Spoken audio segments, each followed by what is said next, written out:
जय जगन्नाथ मु लिपुन आपण मानकु ओडिशा अपडेट चैनल को बहुत बहुत स्वागत करुच्ची।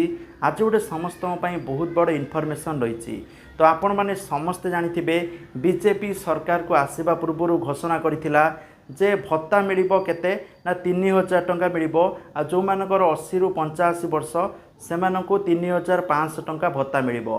किंतु एने बीजेपी सरकार मध्य गठन है, नुआ सरकार आसला आ बहुत सारा भल काम भी होची।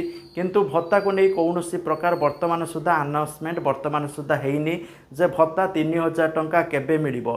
ठीक अच्छे लोक मैंने या प्रश्न उठाऊना जे निर्वाचन प्रतिश्रुति दिखाई सुभद्रा योजना को लेकिन घोषणा है 100 दिन भितर सुभद्रा योजना टंका मिलिबो, किंतु भत्ता को नहीं कौन वर्तमान पर्यंत घोषणा होना। तो ये भत्ता आपन को केबे मिलिबो चलतु जानिबा।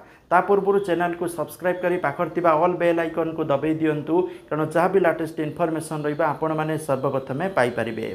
तो देखंतु एई जो भत्ता आपण मानकु केबे मिली पारिबो लोकंक मनरे प्रश्न उठुतबो। देखंतु जुलाई मासरे बजेट अछि, तेणु बजेट रे बहुत जिनस उपरे घोषणा हबो जोड़ा वर्तमान फिक्स हेनी जे या पर घोषणा हबो या पर घोषणा हबो। तेणु बहुत सारा स्कीम अछि, सुभद्रा योजना हो भत्ता हो बहुत सारा योजना उपरे घोषणा हबो।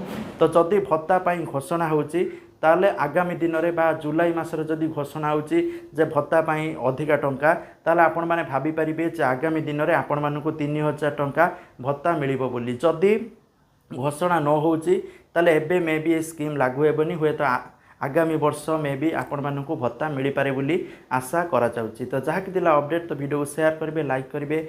Thank you. जय जगन्नाथ।